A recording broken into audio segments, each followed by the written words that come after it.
Chapter 7 Kidnapped. One long story and an explanation, but I have Ghost Pony and his friends. Then he sat in Ghost Horn with his friends before Celestia. She was shocked and silent for a while. Finally, she smiled. While I can't say I've heard of anything like this in my lifetime, it's all the more interesting. And you, Danny, are one of the most unusual ponies I've ever met. Can you describe the ghost who sent you here? Who you say you sent you here? Yeah, Sam said. She was glowing green and had a weird black cape with a hood. She also had a necklace with a red and yellow gem in it. His eyes widened. A red and yellow gem, you say? Yes, Tiger said, wondering where this was going. Slice sighed mournfully and shook her head. Then he changed back to normal, waiting for the story. There's a regrettable tale behind it. There was a few years ago a unicorn named Travis. She was a lady of nobility and had good magic skills and was pretty, but that wasn't enough for her. She wanted to find a gem only heard of in legends that could teleport between worlds. She suggested that Aquarius could use it to open trade routes between worlds, but every pony thought her son was short of a picnic for even thinking she could find such a thing. Her heart was in the right place, but she began to become insane from all the denial she received from ponies who said there was no such thing. Her mane even began to grip from the intensity and the stress she put on herself to prove to every pony. Everyone was waiting for the rest of the story. Celestia took a breath, and eventually she left to find it to prove it to every pony, not getting any help from any pony on her adventure. She was never heard from again. That may have been her downfall. Maybe something happened and she had no one to help her. Anyhow, the gem was red and yellow. Did it have a swirl texture and color? Yeah, and it glowed when she used it, Danny answered. He shrugged. We're not completely sure why she got rid of us and threw us here, but it can't be good. Especially since we're the heroes who prevent those bad things from happening. Specifically, it's probable she wanted us out of the picture since we could put a dent in her plans. Everyone was dead silent. Twice Parker spoke up. This means it could be trouble for all of us. Not just your world or the ghost one you mentioned, but Equestria. I doubt she's just not gonna do anything to our world as well. Of course, Twilight Sparkle. I just never imagined Lady Bravos would be evil, or get so insane to be as such.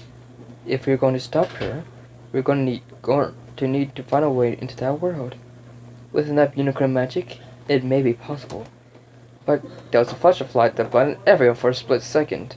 Some shouts, and then everybody turned to see what happened. A gigantic orange unicorn and a smaller teal Pegasus pony lay sprawled on the floor. Both were groaning and trying to shake their heads, free of confusion, and a thumping headache that was starting to form. Big White squealed, "Yay! New ponies!" she said, charging up to the couple. The orange one fully came to consciousness first. Nearly jumped back at seeing a pink pony right in front of him. Then he finally got a glimpse at the cue mark, a ghost, and realized who the ponies were. His eyes getting wider seeing the gym he had just described on Teal Pony's hoof. Mom? Dad? Both ponies snapped their heads up when they heard that familiar voice. They gasped. Danny! At Fenton Works, Jack had tied down the unconscious unicorn to a table for questioning. Many stopped and gazed at the necklace, and remembered that was the thing that the kids described. She carefully took it off and examined it. It was beautiful, but it seemed harmless. They waited for a bit, and eventually the ghost woke up, dazed and baffled. Her eyes caught on to two ghost hunters and then scowled. Who are you? What is this nonsense? She asked. Jack was the first to speak up. We're ghost hunters. You picked the wrong kids to send to a different world, he said, fear growing in him. She rolled her eyes. I don't know how you managed to hear from them, but your attempt to stop me is hopeless. Her horn glowed, and off came the ropes that previously held her down. Mary shoved the necklace in her pocket, and she and her husband held out the ectogons and decided to not hesitate to make a shot at her.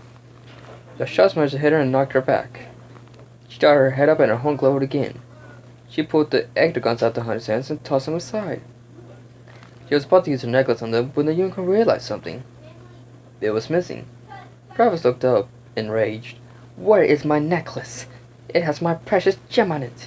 Return it now, she demanded, approaching the humans. Mary defiantly shook her head. Never. She gripped onto her husband's hand, expecting the worst. Inside, she was wishing she and Jack could be teleported somewhere else. Somewhere safe so they could stop the ghosts before them. The gem in her pocket began to glow, and before either could react, a portal formed under their feet and they fell through. Travis gasped in horror as the portal disappeared. No, no! They have it! They have that gem with them! How am I going to... She paused. They'll return eventually, Travis. They have to. And their daughter's still here. This could give me time to build up my army again without any sort of interruption. Yes, indeed. This could be useful. Upstairs the door opened. Jess looked around, wondering why there was silence. Hello? Anyone? She was cut off when the ghost her parents had been hunting appeared before her with a twisted smile. Jess fainted from shock and fear.